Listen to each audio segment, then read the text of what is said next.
మన మైండ్ ఎంత హెల్తీగా ఉంది అనేది మనకి ఎలా తెలుస్తుంది?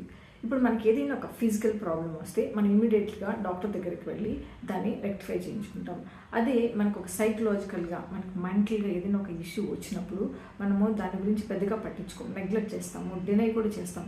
నాకు అంతా బాగానే ఉంది, నేను బాగానే ఉన్నాను కదా ఇప్పుడు అని అనుకుంటూ ఉంటాం అనమాట. సో మనకి ఇక్కడ గ్యారంటీగా మనకు తెలుసు మన క్వాలిటీ ఆఫ్ లైఫ్ మిస్ అయిపోతున్నా కూడా మనము దాని గురించి అంతగా అడ్రస్ చేయము.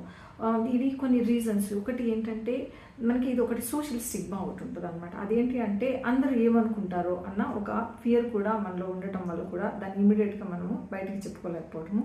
రెండోది ఏంటంటే ఇది ఎనీ సైకలాజికల్ ఇష్యూస్ ఏంటి అంటే ఒక స్పెక్ట్రంలో ఉంటాయి, మైల్డ్, మోడరేట్ అండ్ సివియర్. అప్పుడు కూడా ఏంటంటే మైల్డ్ ఉన్న మనకి అంత బాగుంది కదా, నేను నార్మల్ అయిపోతానులే అన్న ఫీలింగ్తో కూడా మనము దాన్ని కొంచెము నెగ్లెక్ట్ చేస్తూ ఉంటాం అనమాట.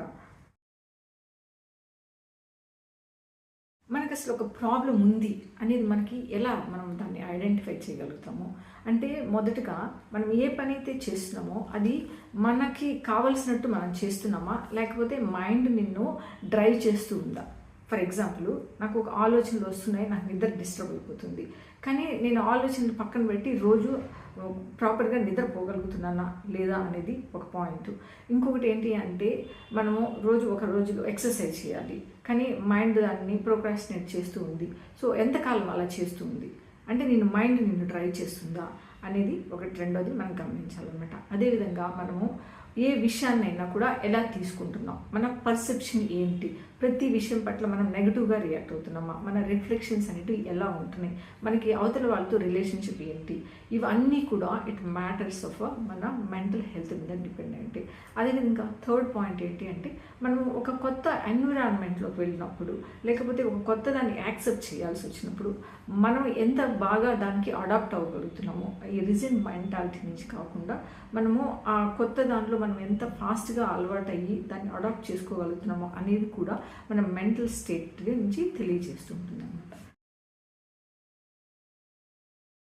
మనకి ఫిజికల్ ప్రాబ్లమ్స్ రావడానికి కొన్ని కారణాలు ఉండొచ్చు, కారణాలు లేకపోయినా కూడా రావచ్చు.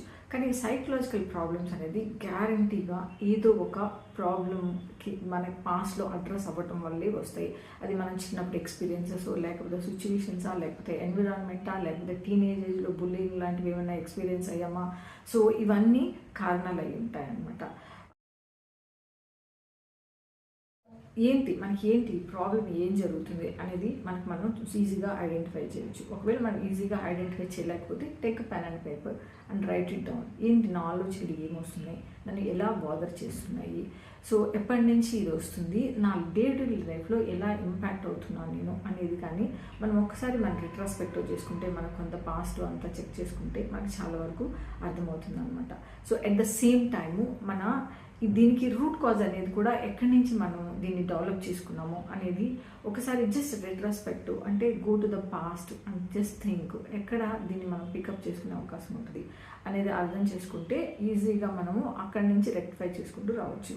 ఒకవేళ అయినా కానీ మన మైండే, మన థాట్సే మనల్ని డ్రైవ్ చేస్తున్నాయి, మనల్ని నడిపిస్తున్నాయి, మన వల్ల కావట్లేదు అనుకుంటే డెఫినెట్గా టేక్ అ ప్రొఫెషనల్ హెల్ప్. ఎందుకు అంటే మన క్వాలిటీ ఆఫ్ లైఫ్ మనం మిస్ అయిపోతూ ఉంటాం ఎప్పుడైతే మనము ఏం లేదు అని ప్రాబ్లం ఉన్నా కూడా మనం అడ్రస్ చేయనప్పుడు, లేదా మనకంటూ మనం ఏదైనా బయటకు రానప్పుడు ట్రై సెల్ఫ్ హెల్ప్ బుక్స్, లేదా కొన్ని ఎక్సర్సైజ్, యోగా, మెడిటేషన్ లాంటివి కూడా ట్రై చేసి మనకంటూ మనం బయటకు రావచ్చు. బట్ ఎట్ ఎనీ పాయింట్ మనకు ఏదైనా ప్రాబ్లం ఉంటే మాత్రం డెఫినెట్గా ట్రై అడ్రస్సింగ్ ఇట్.